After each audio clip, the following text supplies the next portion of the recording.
ધાર્મિક લાગણી દુભાવતી અને કાયદો વ્યવસ્થા સામે સવાલ ઉઠાવતી એક મોટી ખબર સામે આવી રહી છે।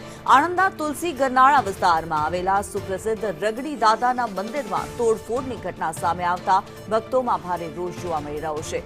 વિગતો મુજબ ગત રાત્રે કેટલાક અજાણ્યા અસામાજિક તત્વો દ્વારા મંદિરમાં તોડફોડ કરવામાં આવી હતી, જેમાં મંદિરના ગ્રેનાઇટ સ્ટોન અને ભગવાનની પવિત્ર ફોટો ફ્રેમને નુકસાન પહોંચાડવામાં આવ્યું છે। વહેલી સવારે આ ઘટનાની જાણ થતાં જ સ્થાનિક લોકોની ધાર્મિક લાગણી દુભાઈ છે અને આ વિસ્તારમાં તણાવપૂર્ણ શાંતિ જોવા મળી રહી છે। આ મામલે મંદિરના પૂજારીએ આણંદ ટાઉન પોલીસમાં વિધિવત જાણ કરી છે, જેના આધારે પોલીસે અજાણ્યા શખ્સો વિરુદ્ધ ગુનો નોંધી વધુ તપાસ હાથ ધરી। તુલસી ગરનાળાની બહાર રગડીવાળા બુદ્ધદાદાનું મંદિર છે, બાજુમાં એક મહાકાલ મંદિર છે, એક ભાથીજીનું મંદિર છે। ગઈકાલે રાત્રે કોઈ અસામાજિક તત્વોએ ભાથીજી મંદિરનું બધું ફોટા અને એનું બેઠકને બધું તોડીને એ કર્યું છે। આની પહેલાં મહાકાલ મંદિરનો ગંડ બી ચોરી ગયા છે।